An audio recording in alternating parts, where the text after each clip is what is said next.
Barchaga salom. Hozirda trend bo'layotgan aynan mana shu videoni sizlar bilan hozir yasalishini o'rganamiz. Buning uchun videoni oxirigacha ko'ringlar.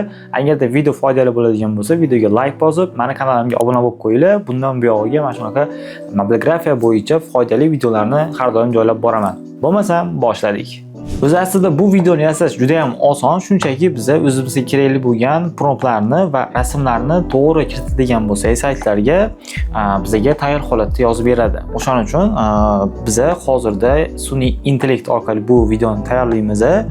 Undan oldin bizga kerakli bo'ladigan o'zi asosiy narsa bu mashinamizni rasmi bo'ladi, ya'ni har tarafdan olingan rasmlari kerak bo'ladi, ya'ni rakursda. Oldidan, orqasidan, yon tomonlaridan va misol farasi bo'lishi mumkin yoki ichkarisi bo'lishi mumkin. O'zimizga kerakli joylarni tanlab olishimiz kerak bo'ladi. Undan keyingi navbat biz Gemini ilovasiga kirib olamiz. Agarda sizlarda ilova bo'lmaydigan bo'lsa, Google orqali saytdan ham kirsanglar bo'ladi. Mana ko'rishingiz mumkin. Bu yerda Gemini programmasi bor menda. Buning uchun ichiga kiramiz va bu yerda bizga kerak bo'ladigan narsa hozir plusni bosib turib o'zimizga kerak bo'lgan o'sha mashinamizni rasmlarini qo'shamiz. Vot, qo'shdim va biza pastki qismiga mana shu yerga rasmimizni o'sha suv tagida bo'lish uchun prompt yozib olamiz. Promptni yozib oldik. Endi mana shu joydan hozir men keraklisini o'chirib tashlayman. Mana promptni yozib oldik. Endi bitta bosamiz. Bizga Gemini ilovasi o'sha rasmimiz orqali tayyor holatda rasm tayyorlab berishi kerak bo'ladi. Ozgina kutamiz. Bu tayyorlagunicha men sizlarga promptlarni qayerdan olishni o'rgatib o'tib ketaman. Hozir shu videoni tagida men silka qoldiraman yoki opisaniyada promptlarni yozib qoldiraman. O'sha joydan bemalol yuklab olsanglar bo'ladi. Keyinchalik aynan xuddi men ko'rsatgandek qilib sizlar ham videolaringizni tayyorlasanglar bo'ladi. Vot, ko'rishingiz mumkin. Bizga rasm tayyorlab berdi. Nomerlarigacha hatto bir xil qilib berdi, ko'rayotgan bo'lsanglar. Endi buni biz mana shu pastki saqlanch tugmasi orqali saqlanch qilamiz va keyingi rasmimizni ham xuddi shu tariqasida qo'shamiz. Bizga misol keyingi rasm как ozgina krupniroq planda olingan va bunga ham xuddi shunaqa rasmimizni qo'shib olamiz. Rasmimizni qo'shib olganimizdan so'ng yana prompt yozamiz va OK tugmasini bosamiz, ketdi. Yana bizga hozir 1 minut ichida rasmimizni tayyor holatga olib kelib beradi.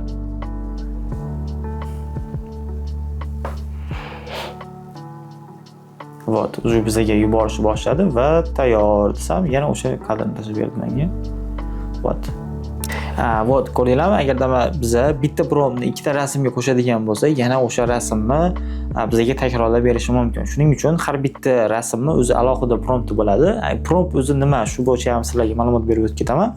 Bu prompt shunchaki buyruq, ya'ni biz o'zbek tilida yozib turib, uni tarjima qilib turib, ya'ni tarjima qilib turib, uni o'zimiz ham promptlarni yaratishimiz mumkin. Ya'ni prompt yaratish bu juda ham oson, shunchaki buyruqni sun'iy intellektga to'g'ri berishimiz kerak. Ya'ni misol qaysi tomondan qanaqa yurish kerak, animatsiyasi qanaqa bo'lishi kerak, qanaqa holatga kelish kerak, suv tagidami yoki osmondami. Hozir ko'ryapmiz, Instagramda har xil trendlar chiqyapti.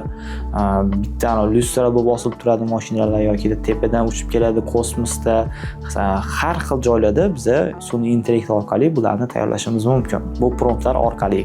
Promptlarni boyaytganimdek xuddi o'zimiz ham yasashimiz va tayyorlashimiz mumkin. Shunchaki o'zbekchaga yozib turib, o'zimizga kerakli bo'lgan narsani uni tarjima qilib turib va o'zimiz inglizchada bu sun'iy intellekt Gemini bo'ladimi yoki boshqa ilova bo'ladimi foydalanishimiz mumkin. Vot, hozir men oldi tarafidan bitta bosaman va yana boshqa prompt kiritizaman. Bu promptlarni boyaytganimdek mana Telegram kanalimda yoki shu videoni ostidan topsanglar bo'ladi. Mana ketdi. Endi ko'ramiz hozir qanaqa tayyorlab beradi bizga.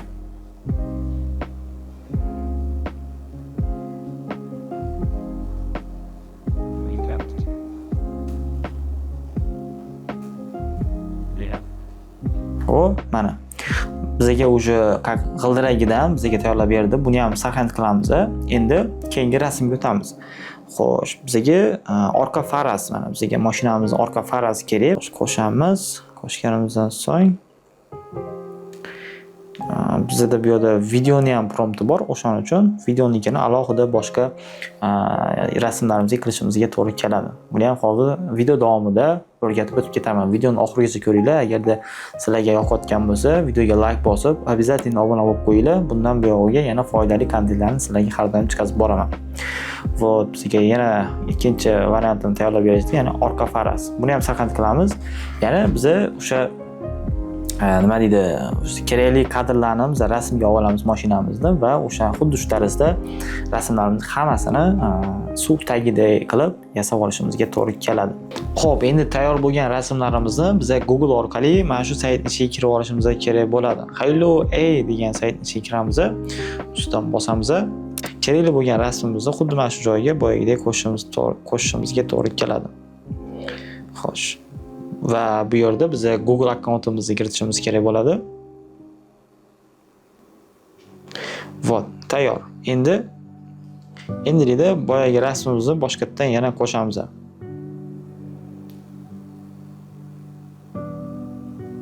Mana qo'shib bo'lganimizdan so'ng biz pastki qismiga prompt yozishimiz kerak bo'ladi.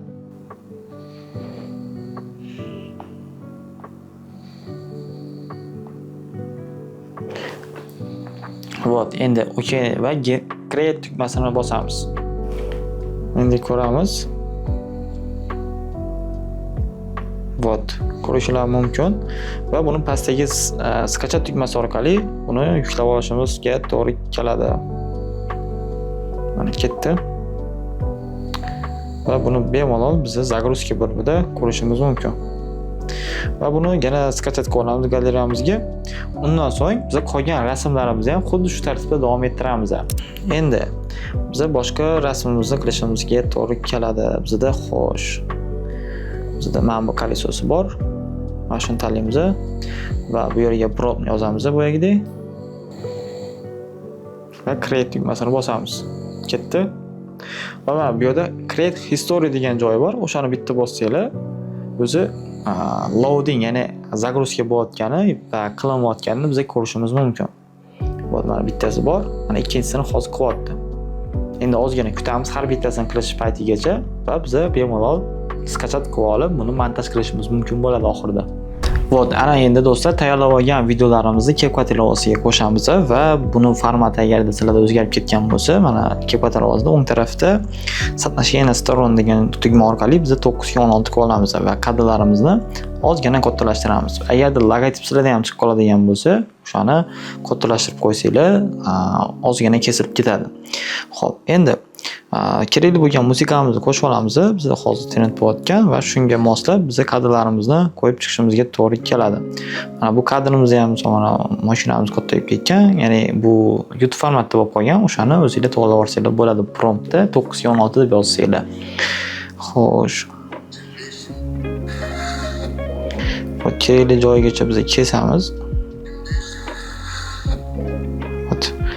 Shu yerdan qolgani ketdi. Kerakli joylardan biz kesib tashlaymiz kadrlarimizni. Shu bilan videomiz tayyor. Qolgan kadrlarni ham shu tartibda davom ettirsanglar bo'ladi. Hozir ko'ryapsizlar, promptlar juda ham ko'p. Boya aytib o'tganimdek, xuddi o'zimiz tayyorlasak ham bo'ladi. Shu tartibda davom ettiramiz. Agarda video foydali bo'lgan bo'lsa, obuna bo'lib qo'yinglar, albatta sanab ko'rish esingizdan chiqmasin. Keyingi videolarda ko'rishguncha, xayr.